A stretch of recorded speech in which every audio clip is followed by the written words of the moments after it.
Welcome to PanLab Podcast. I'm Akansha and I'm a psychologist and an independent researcher in the field of affective neuroscience. We are going to talk about attraction and more importantly, love and attachment styles. Okay, this is a very universal thing. Everybody is going to come up and ask you कि हमारे relationships में ये problem आ रही है, I don't know मैं एक pattern of behaviour को follow कर रहा हूँ या नहीं, and I am just stuck in this whole loop. And given that market में इतनी ज़्यादा dating apps है, इतने सारे avenues and access है, dating easy होने की जगह और complex होती जा रही है, and there's so much of options available for you to try.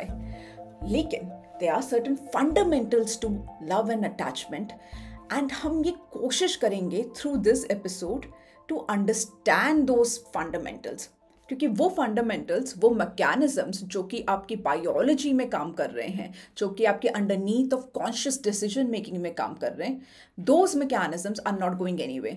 हर इंसान की एक अटैचमेंट स्टाइल होती है.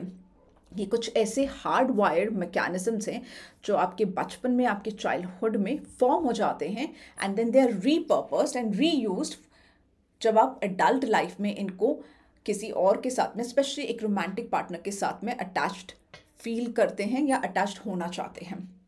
एंड अटैचमेंट स्टाइल की जब हम बात करते हैं, then we talk about this one particular experiment. ये वो एक्सपेरिमेंट है जो बहुत ही फर्मली ग्राउंडेड है इन साइंस. जो बहुत ही फर्मली ग्राउंडेड है इन इट्स रैशनैलिटी, या आप ये कह सकते हैं इसके बेसिक्स, इसके प्रिंसिपल्स बहुत स्ट्रॉन्ग है.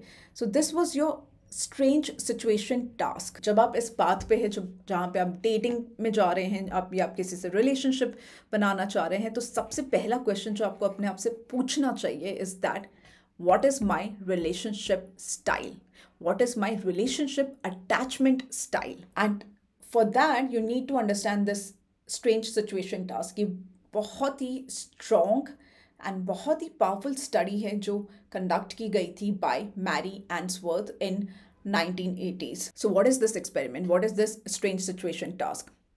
So as I said, इस टास्क में लेबोरेटरी सेटिंग्स की गई, एंड उस सेटिंग में एक रूम था. उस रूम में parent, specially typically mother, mostly ये स्टडीज़ मदर्स के साथ ही कंडक्ट की गई है, but it could be any other parent और a primary caregiver, primary person. वो अपने टॉडलर के साथ, अपने इन्फेंट, अपने छोटे बच्चे जो अभी बोलने की एज में नहीं आए, उनके साथ आती हैं. एंड उस रूम में ऑलरेडी एक स्ट्रेंजर प्रेजेंट है, अ स्ट्रेंजर जिन्हें बच्चा बिल्कुल नहीं जानता. सो द मदर, उस रूम में और भी टॉयज़ है, और भी चीज़ें करने को. वो आती है, बच्चा होता है, उस स्ट्रेंजर से थोड़ी बहुत बात करती है, and then she leaves the room. वो रूम को छोड़ के वो रूम से बाहर चली जाती हैं, अपने छोटे बच्चे को वहीं स्ट्रेंजर के पास में छोड़ के. एंड वो फिर वापस से कुछ देर बाद में वो वापस से रूम में एंटर करती हैं. तो यहाँ पे इस एक्सपेरिमेंट के ज़रिए, इस स्टडी के ज़रिए नोटिस किया गया कि एक बच्चे का क्या रिएक्शन होता है जब एक मदर उसे स्ट्रेंजर के साथ में उस रूम में छोड़ के चली जाती है. So first that, and second, जब वो वापस रूम में एंटर करती हैं तब बच्चा कैसे रिएक्ट कर रहा है, तब बच्चा कैसे रिस्पॉन्स कर रहा है. तो ये दोनों रिस्पॉन्सेस को स्टडी किया गया, इन दोनों रिस्पॉन्सेस को नोट किया गया, एंड उस बेसिस पे बच्चा कैसे रिएक्ट करता है, whether it plays with the toys, whether it communicates with the stranger or not, and जब when mother comes back then how he reacts and all these things. So ये सारी चीज़ें स्टडी की गई, एंड इन स्टडी को, इन सब चीज़ों को, इस रिएक्शन को स्टडी करने के बाद में ये डिराइव किया गया that there 4 type of attachment styles जो इस बच्चे के और मदर के एब्सेंट और उसके प्रेजेंट के रिएक्शन के बेसिस पे डेवलप हुई. सो पहला कैटेगरी है जिसे हम साइकोलॉजिकल या टेक्निकल नॉमेनक्लेचर में बी बेबीज कहते हैं. B for bat, B for ball वाला B babies. B babies is secure attachment style. Secure attachment style में ये देखा गया कि जब मदर अपने बच्चे को छोड़ के जाती है स्ट्रेंजर के पास में, तो ऑब्वियसली वो बच्चा अपसेट होता है, ही cries, he may be throws a tantrum, and आप देख सकते हैं कि उससे काफ़ी ज़्यादा बुरा लग रहा है कि उसकी मदर छोड़ के चली गई. लेकिन जब वो मदर वापस आती है थोड़ी देर बाद में, तो उसके आने पे वो बच्चा एक विजिबल हैप्पीनेस को एक्सप्रेस करता है. So he gets really happy when he sees his mother back. वो खुश हो जाते हैं एंड दे फील कॉन्फिडेंट कि हाँ, जब मुझे छोड़ के गई तो मुझे डर लगा या मुझे बुरा लगा या आई वॉज बच्चा वॉज क्राइंग, लेकिन अभी भी बच्चे उस बोलने वाली स्टेज में नहीं. तो ये सारी चीज़ें नॉन वर्बली हो रही है, आपके जेस्चर्स, आपके इमोशनल रिस्पॉन्सेस से हो रही हैं. तो जब मदर वापस आती तो बच्चा उतना ही खुश होता है जितना वो अपसेट हुआ था या जितना वो रोया था उसकी मदर के जाने के बाद में. सो एक ये चीज़ नोटिस की कि जब वो जाती हैं तो येस, उनका जाना उसे अफेक्ट करता है. एंड दूसरा, जब वो वापस आती हैं तो वो उस चीज़ को लेके खुश हो जाता है and he just feels fine कि हाँ, जो मेरी नीड्स थी, जो मेरी रिक्वायरमेंट थी, अगर मैं रो रहा हूँ तो येस, थोड़ी देर बाद ही सही, मेरी जो प्राइमरी केयर गिवर है, मेरी जो मदर या फादर है, वो आएंगे और मेरी उस नीड को लेके रिस्पॉन्सिव हैं, रिस्पॉन्सिवनेस दिखाएंगे, उस चीज़ को रिस्पॉन्ड करेंगे, even if it takes some time. So he gets happy क्योंकि वो कहीं ना कहीं रीअश्योर हो जाता है कि मेरी नीड्स को, या मैं जैसा मुझे फील हो रहा था, या जो मैं एक नॉन वर्बल कम्युनिकेशन देना चाह रहा था अपने पेरेंट को कि प्लीज़ डोंट गो, जो अच्छा नहीं लग रहा आपके जाने से, वो उन्होंने समझा एंड उसको रिस्पॉन्ड किया. इवन दो उस रिस्पॉन्स में थोड़ा टाइम लगा, क्योंकि वो थोड़ी देर बाद में आए.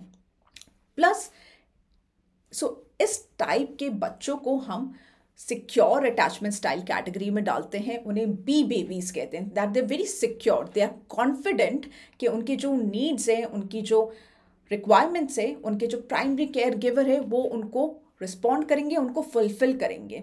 तो जो पेरेंट्स अपने बच्चे की नीड्स को लेके बहुत रिस्पॉन्सिव रहते हैं, वो इस तरह का अटैचमेंट स्टाइल उनके साथ में डेवलप करते हैं, स्टैब्लिश करते हैं.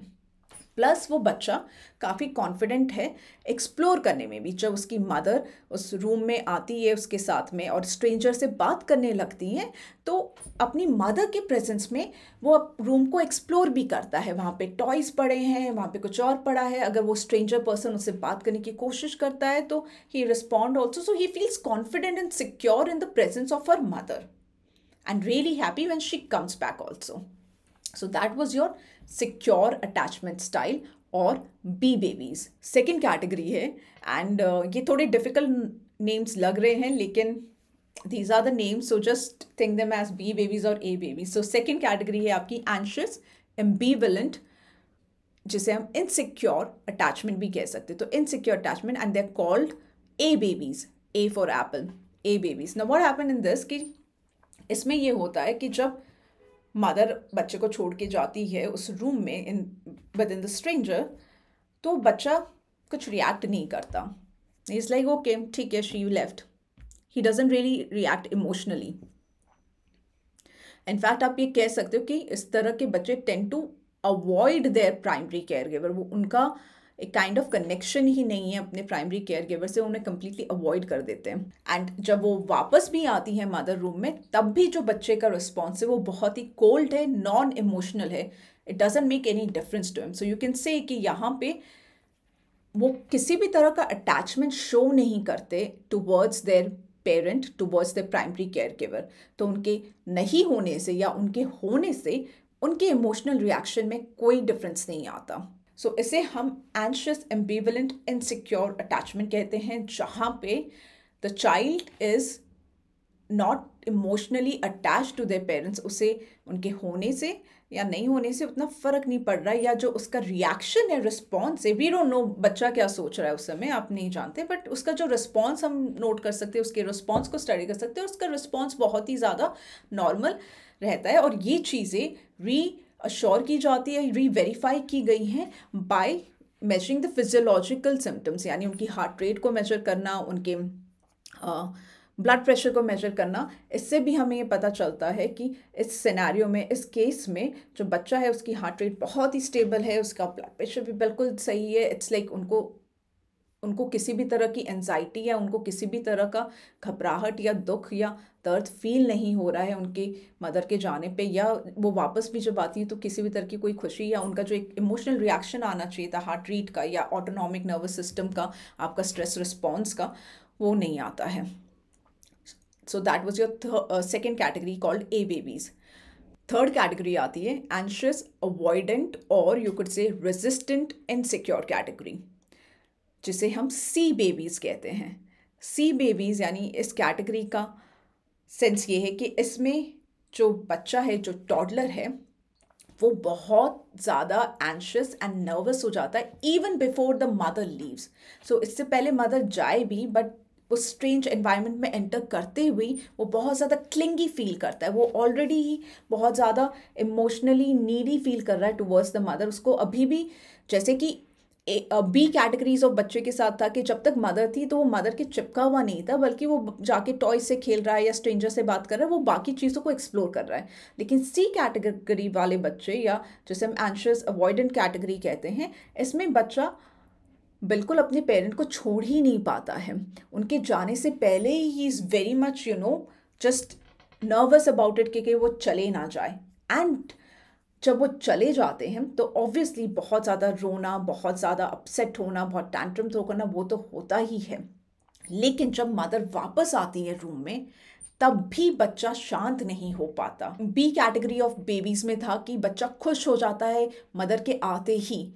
ए कैटेगरी ऑफ बच्चे में था कि बच्चे को कोई फ़र्क नहीं पड़ता है, उसका रिस्पॉन्स वैसा ही रहता है जैसे पहले था, चाहे मदर के आने के बाद भी he is very calm and he is very quite. लेकिन ये सी कैटेगरीज ऑफ बच्चों में मदर जब वापस आ भी जाती है, या जो भी प्राइमरी केयर गिवर वो वापस रूम में आ भी जाते हैं, तब भी बच्चा रो रहा है, तब भी बच्चा शांत नहीं हो पाता. इनफैक्ट उससे और ज़्यादा गुस्सा आने लगता है, वो और चीज़ें तोड़ता है, और चीज़ें फेंकने लगता है. इट्स लाइक काइंड ऑफ वो एक रेसेंटमेंट, एक हेट्रेड डेवलप करने लग जाता है towards the primary care giver कि आप मुझे छोड़ के गए कैसे. एंड इवन दो आप वापस आ गए तो भी like how dare you do that. It's that kind of a resentment feeling. So that was your C categories of babies, जो बहुत क्लिंगी, बहुत नीडी एंड नर्वस रहते हैं even in the presence of their parent. And parent अगर जाके वापस भी आ जाए तब भी उनको शांत कराना, उनको काम डाउन कराना बहुत बहुत मुश्किल होता है. फोर्थ कैटेगरी, फोर्थ कैटेगरी को हम डी बेबीज कहते हैं, विच इज डिसऑर्गेनाइज्ड और disoriented attachment style. Now disorganised and disoriented attachment style पे काफ़ी कंट्रोवर्सी रही है, लेकिन अब उन्हें जनरली एक्सेप्ट कर लिया जाता है, उससे मान लिया जाता है कि हाँ this is also an attachment style. And ये प्राइमरीली डेवलप किया गया था, जो कि स्टूडेंट थी मैरी एंड्सवर्थ की, मैरी मेन यस. एंड इसको डेवलप किया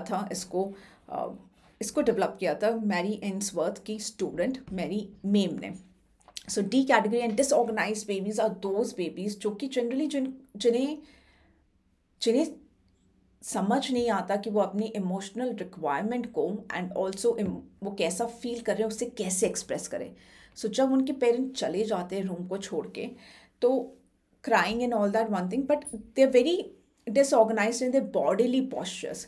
तो वो एक साइड पे अपनी गर्दन को इस तरह से रखेंगे, या वो उनकी पूरी बॉडी इस तरह से क्लैम्ड होके रहेगी, लाइक उनके शोल्डर्स हैं जो बहुत झुके हुए से रहेंगे. So it's like they very disorganised, disoriented. उनका जो रिस्पॉन्स है वो बहुत ही ऑड है एंड नॉट वेरी समथिंग जिसको आप समझ पाए, जिसे आप क्लियरली इंटरप्रेट कर पाए, इस तरह से नहीं है. सो when they have to express any kind of discomfort, वो डिस्कम्फर्ट अपनी डिस्कम्फर्ट को या अपनी डिसलाइकिंग को बहुत ज़्यादा अपनी बॉडीली पॉस्चर्स के ज़रिए, या you will see them always being like this, like एक गर्दन टेढ़ी, या एज आई सेड हंचिंग शोल्डर, और just cramping their own self like this, और just feeling or just putting their hand everywhere, or just sitting nervously like this and doing it this all time and shaking up. So ये सारी चीज़ें वो अपनी bodily gestures के ज़रिए अपने expressions को ज़्यादा डिस्क्राइब करते हैं. Because it's so disorganised and disoriented, that's why the name disoriented और डी बेबीज कम फ्रॉम.